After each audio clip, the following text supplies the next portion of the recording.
নির্যাতনের যেই বিভিন্ন ধরনগুলো ছিল প্রত্যেকটা 2009 থেকে 2024 পর্যন্ত যতগুলা কেসকে একটা মোটা দাগে এনে আজকে যে অ্যারেস্ট ওয়ারেন্টটা দেওয়া হয়েছে, এটা আমার মনে হয় যে 5ই আগস্টের পরে যেটার জন্য আমরা অপেক্ষা করছিলাম যে তাদেরকে অ্যারেস্ট করা হোক, বিচারের আওতায় আনা হোক এবং একটা ন্যায় বিচার, একটা স্বচ্ছ ট্রান্সপারেন্ট বিচার যেন আমরা দেখতে পারি। কারণ প্রত্যেকটা কেসের ক্ষেত্রেই দেখা গেছে যে আইন প্রয়োগকারী সংস্থা ধরে নিয়ে গেছে, পুলিশ বলেন, র্যাব বলেন, ডিজিএফআই বলেন, আইন প্রয়োগকারী সংস্থারা ছিল, সাদা পোশাকে ছিল, এবং তাদেরকে যেন স্পেসিফিক্যালি আইডেন্টিফাই করা হয় এবং তাদেরকে বিচারের আওতায় আনা হয়। যতক্ষণ না আসলে যারা এই প্রধানমন্ত্রী, সাবেক প্রধানমন্ত্রী শেখ হাসিনা, ফ্যাসিস্ট রেজিমের যে প্রধানমন্ত্রী শেখ হাসিনা থেকে শুরু করে তারেক সিদ্দিকী এবং বাকি যারা ছিলেন কমান্ডিং অফিসার্স, তাদেরকে প্রথম দিকে মোটা দাগে অ্যারেস্ট ওয়ারেন্টের আওতায় আনা হলো এবং আমার মনে হয় যে ইন্ডিভিজুয়ালি প্রত্যেকটা কেসকেই আনা হবে পরবর্তীতে। এবং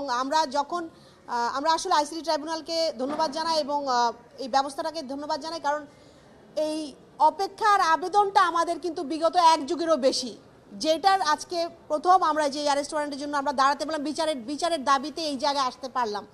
তো ইনশাল্লাহ আমরা সামনের যেই দিনগুলোতে আরও স্বচ্ছ ন্যায় বিচার নিয়ে সামনে আসতে পারবো এবং প্রত্যেকটা পরিবার জানতে পারবে তার পরিবারের স্বজনের সাথে আসলে কি হয়েছে। আমরা বিশ্বাস করি কোনো অন্যায় হবে না, কোনো অনাচার হবে না, অ্যাকচুয়াল যে দোষী সেই বিচারের আওতায় আসবে। এবং শেখ হাসিনা কতটা পৈশাচিক ছিল আমরা এখন বুঝতে পারতেছি। এখন যারা এই কাজ করেছে তারাও আমার সাথে কথা বলেছে, আমি তাদের সাথে কথা বলেছি। অনেকে হয়তো জানিই না, সরাসরি কথা বলতেন ওসির সাথে, ওসি কথা বলতেন শেখ হাসিনার সাথে, জিয়াউল হাসান সরাসরি কথা বলতেন শেখ হাসিনার সাথে, কমান্ডিং অফিসার বা এডিজি বা ওদের যে ডিপার্টমেন্টের প্রধান জানতেন না। এই যে শর্টকাট সিস্টেম বড় দুঃখজনক।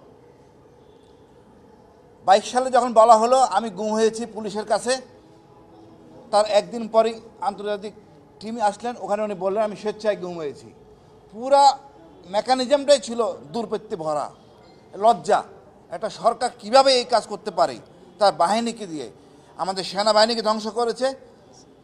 বিডিআর বিদ্রোহ যেটা বলি আমরা, বিদ্রোহ না হত্যাকাণ্ড যেটা বলি, এটা একইবারে আমাদের র্যাব, পুলিশ সব কিছু ধ্বংস করে দিয়েছে। আমরা লজ্জিত। আমরা আশা করি এই সরকার কাছে ধন্যবাদ জানাই যে আমরা বিচার পাচ্ছি, ইনশাল্লাহ বিচার পাবো।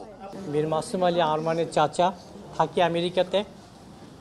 আরমান যেদিন গুম হয় সেদিন 2 দিন আগে আমাকে বলে যে চাচা আমার বাসায় এসে তাকে আমাকে খোঁজ নিয়ে গিয়েছে। তারপর হঠাৎ করেই শুনলাম যে তাকে গুম করা হয়েছে।